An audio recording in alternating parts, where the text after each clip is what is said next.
So decorating your garden is always a cool thing to do, especially when spring's coming.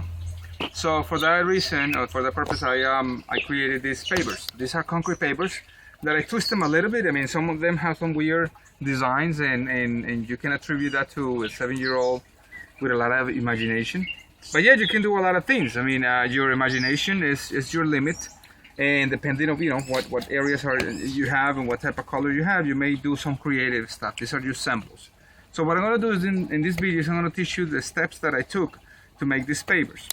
Very simple, very affordable, and lots of fun. Okay. This project, what I did is that I took a bucket of this kind. You can get a shape of whatever you want, of the shape that you want. In this case, it was simple because I got this as a leftover. And what I did is that I cut it at 1.5 inches thick, I will say. So I cut strips, and if you notice, they're like the whole pieces of the bucket. So I got like 6 pieces of one single bucket. So you have 6 molds. Okay. The second thing that I did is that I got some wire. And don't ask me where, I forgot where I got this wire, but I think it's a leftover from some rocks that I bought that were coming wrapped up. But what you want to do is add a little bit of a strength, a little bit of structure to your little paper. Believe it or not, they kind of break from time to time, and you don't want to put a lot of intention to a little mosaic work, finding later on that it just kind of crumbled because it was not in much structure. You step on it, you put your machine on it, blah blah blah. So I recommend you to just get something, cut it with some pliers or grinder or whatever, and then you can put it as a sandwich. Cement, this and that. Now you can buy a sand topping mix in a bag of like 50 pounds or whatever, and you can just mix it up with water. Don't make it too watery, and pour it. Or you can actually mix some Portland cement and in a ratio of 3 of sand and 1 of cement, so 3 to 1. So you have a nice consistency, and you will work really well with it. Okay.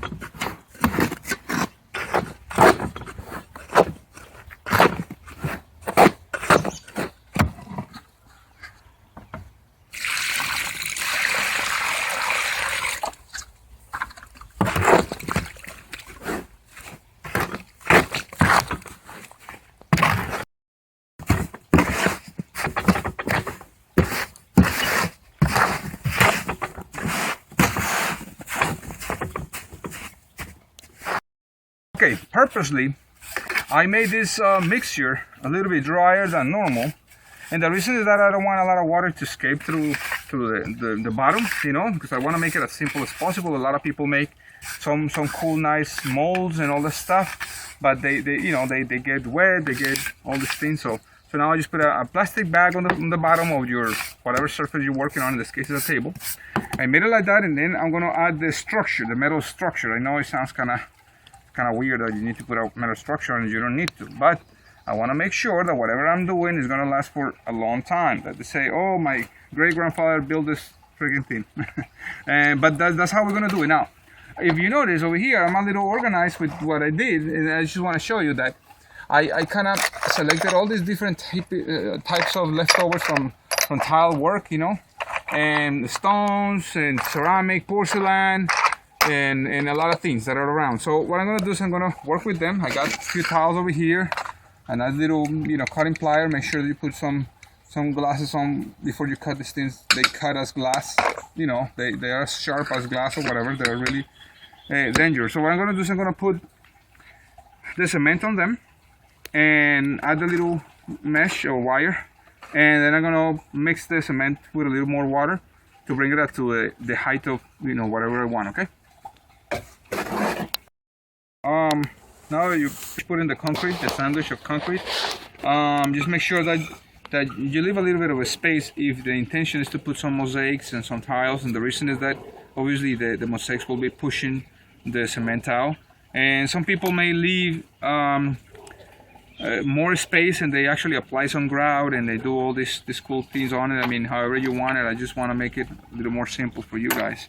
But that's what's going to happen. In this too, I'm going to do a little bit of design, a little silly design, I guess, to show you how it works. And then what happens later on, see what I did, is that I use a little bit of oil that I don't like to throw some of the oil that I use when I go camping or I do anything. So I save it for either a fuel or to actually lubricate a little bit of the you know, casting things, and I apply a little bit of that on the molds, so it's easier to pull out later on, and you can apply whatever you want. You know, you can Vaseline or you know, other type of lubricant type of stuff. Okay.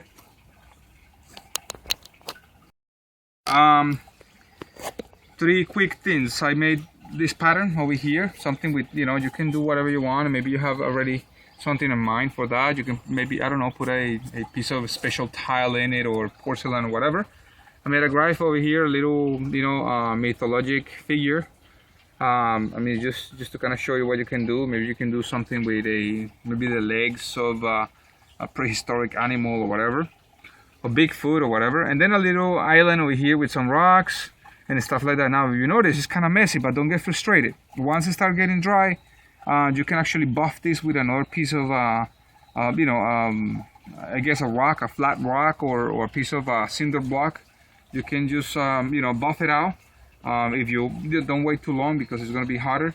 Clean it up with a sponge. What I was doing is kind of making sure that all the little holes were filled properly, and then, you know, allow it to dry. Now, one important thing is that after that, I like to put a sealer. Now, they have some sort of like a wet finish sealer.